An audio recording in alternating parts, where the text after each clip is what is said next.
Police उन पर कार्रवाई नहीं करती है, बल्कि बेगुनाह मुसलमानों को ज़द-ओ-कोब किया जाता है, मारा पीटा जाता है, गिरफ्तारियां की जाती हैं, और वो गिरफ्तारियां आज तक हो रही हैं। संभल में जो कुछ हुआ उसका जिक्र करने की ज़रूरत नहीं है।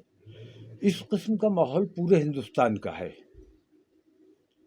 ऐसे हालात में ईद सईद आई है।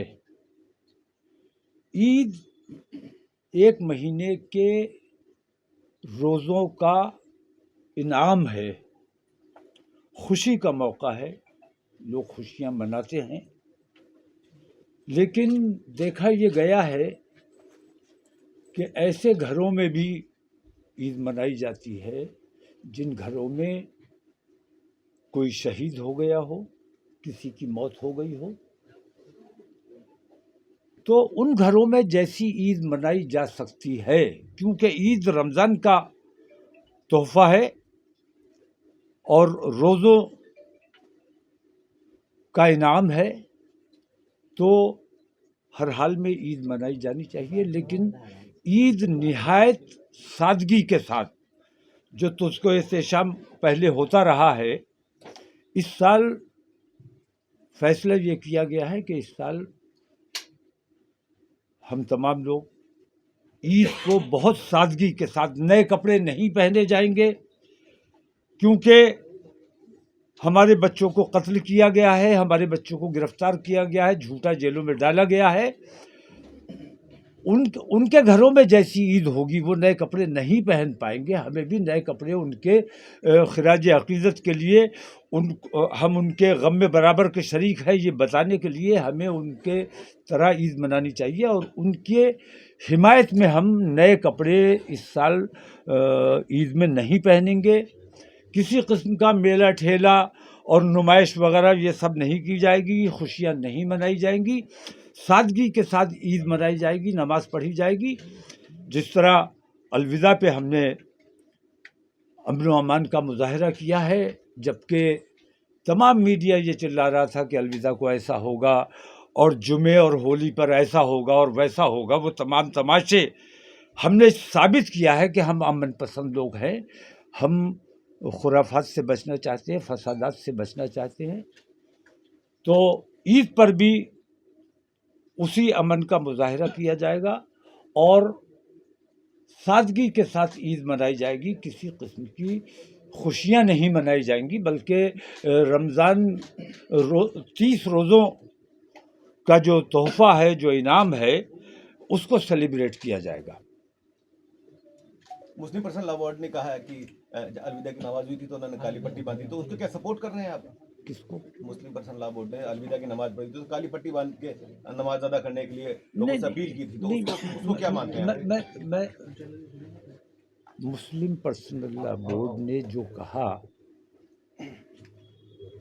वो उनका अपना, मैं उस पर किसी किस्म का कुछ नहीं कहना चाहता। कि मुस्लिम पर्सनल लॉ बोर्ड के बारे में तो मैं ये जानता हूँ कि मुस्लिम पर्सनल लॉ बोर्ड ने अपने जन्म से लेकर आज तक एक भी कोई ऐसा कारनामा अंजाम नहीं दिया है। जो काम उन्होंने अपने हाथ में लिया है उसको बर्बाद किया है।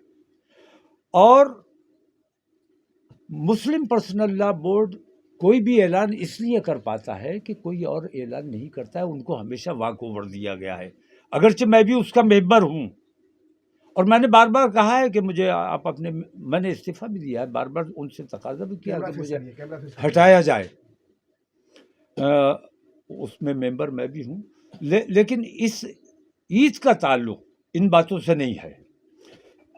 वक्फ अमेंडमेंट बिल की जहाँ तक बात है, उसकी पूरा हिंदुस्तान का, सिर्फ मुसलमान नहीं, तमाम सेकुलर ताकतें और जो संविधान में यकीन रखती हैं, वो तमाम लोग इसकी मुखालफत कर रहे हैं और उसकी भरपूर मुखालफत और मजम्मत की जाती रहेगी। वक्फ अमेंडमेंट बिल से ज़्यादा अहम मेरी नज़र में, अगर पर्सनल लॉ बोर्ड को या मिली तंजीमों को अगर तकलीफ महसूस करनी चाहिए थी, तो सीओ संभल के मुतालिक एक सीओ इतना बड़ा पूरे हिंदुस्तान का माहौल बिगाड़ने का काम, संभल के जरिए पूरे हिंदुस्तान का माहौल बिगाड़ने का काम कर रहा है, पूरे मुल्क का सांप्रदायिकता फैलाने का काम कर रहा है, और उस पर कोई एक्शन नहीं लिया जा रहा है। ये सबसे बड़ी और भयानक बात है, खतरनाक बात है। तो मैं ये कहता हूँ तमाम मुस्लिम एमपीज से मैं ये शिकायत करता हूँ कि उन्हें वहां जाना चाहिए था। काहे कि एमपी हो, किस लिए एमपी बने हो? एमपी अपने नाम के साथ एमपी लिखने के लिए बने हो? तुम्हें संभल जाना चाहिए था।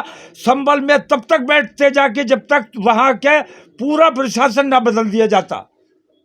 सीओ को वहां से फौरन हटाया जाए, वहां के प्रशासन को बदला जाए, उच्च स्तरीय वहां की जांच, और जांच तब हो सकेगी जब वो जो अधिकारी वहां बैठे हुए हैं जिनकी मौजूदगी में, जिन्होंने साजिश रच के संभल में इतना बड़ा कांड किया है, जब तक वो अधिकारी वहां रहेंगे कोई जांच नहीं हो सकती।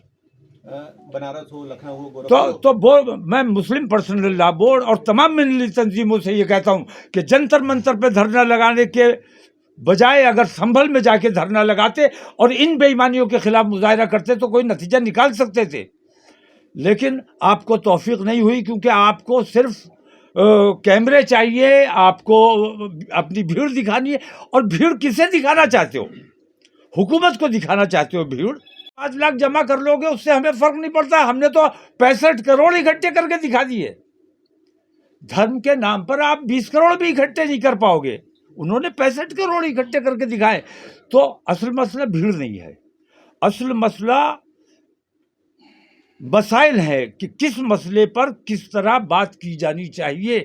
जब आपके अंदर इतनी ताकत नहीं है कि आप एक सीओ का तबादला करवा सकें, हुकूमत पर दबाव बना सकें। मैंने ये तय किया है, मेरा इरादा था कि रमज़ान शरीफ में मैं बिल्कुल मीडिया से मैंने दूरी बनाई हुई थी और किसी किस्म का बयान जारी नहीं किया था, लेकिन ये कि चूँकि ईद से पहले ये पैगाम देना ज़रूरी है। और मैं ये समझता हूँ कि हर वो मुसलमान जिसके दिल में गज़ा के लिए तकलीफ़ होगी या हिंदुस्तान में जो जुल्म सितम हो रहा है, हुकूमत ने बाकायदा मुसलमानों के ख़िलाफ़ ऐलान जंग किया हुआ है। इनमें मुख्यमंत्रियों में होड़ चल रही है कि हम मतलब कौन कितना बड़ा हिंदू है, जो मुसलमान को ज़्यादा सता सकता है वो ज़्यादा बड़ा हिंदूवादी हो गया। हरियाणा में जैसे ईद की छुट्टी कैंसिल कर दी गई। इस किस्म की जो हरकतें हो रही हैं, मैं ये पूछना चाहता हूँ, जैसे औरंगज़ेब का जिक्र बहुत इन दिनों चला और मैं बहुत इन हिंदूवादी संगठनों का मैं बहुत शुक्रिया अदा करता हूँ। औरंगज़ेब का जिक्र करके जो हमारे बच्चे हमारी तारीख भूल चुके थे, हमारे बच्चे हमारी तारीख को नहीं समझ पा रहे थे, उन लोगों को भी ये पता चल गया। उन्होंने भी खंगाला कि असल में औरंगज़ेब क्या है, उन्होंने भी समझा औरंगज़ेब को। और वो आम हिंदू जो इन तमाम चीज़ों को नहीं समझता था और नहीं समझना चाहता था, उसने भी आज ये समझ लिया कि बाबर असल में हिंदुस्तान आया नहीं था, उसको बुलाया गया था। और बाबर ने हिंदुस्तान पर कभी हमला नहीं किया, बाबर ने इब्राहिम लोदी पर हमला किया था राणा सांगा के कहने पर। और राणा सांगा ने चूंकि उनके साथ धोखा किया, उन्होंने कहा था आप उधर से दिल्ली पर दबाव बनाओ, हम इधर से आगरा की साइड से दबाव बनाते हैं। राणा सांगा की कोशिश ये थी कि बाबर आए यहाँ, हमला करे, और जो वादा किया था वादा खिलाफी भी की। उन्होंने आगरा की तरफ से हमला नहीं किया, सिर्फ उन्होंने ये चाहा कि ये दिल्ली को तहस नहस करे, लूटे और लूट के चला जाए और उसके बाद हम वहाँ कब्जा कर लें। लेकिन उनकी महाराणा सांगा साहब की इस वादा खिलाफी से नाराज होकर, वरना बाबर आया था, राणा सांगा के हवाले दिल्ली करके वापस चला जाता, लेकिन राणा सांगा ने जो उनके साथ धोखा किया उस वजह से वो यहाँ रुका और फिर राणा सांगा पर हमला किया।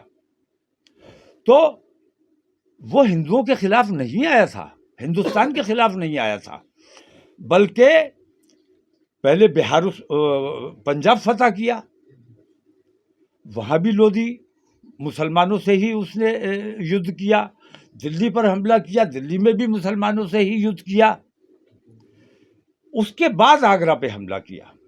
तो मैं कहना ये चाहता हूँ कि मुसलमान गद्दार नहीं है, बेवफा नहीं है, बेमुरव्वत नहीं है, दोस्ती निभाना जानता है।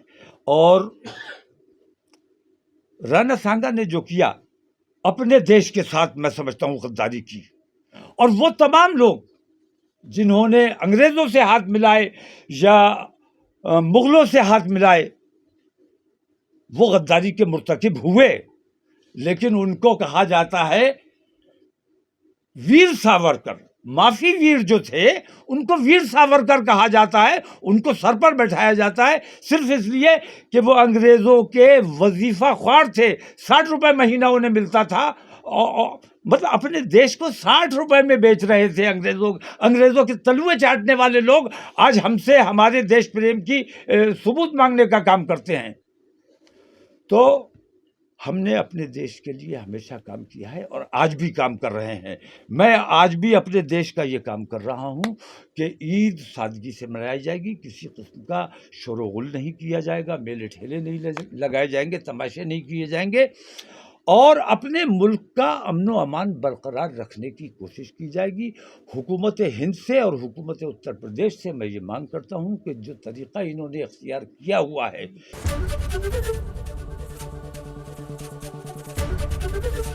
एबीपी गंगा, खबर आपकी, जुबान आपकी।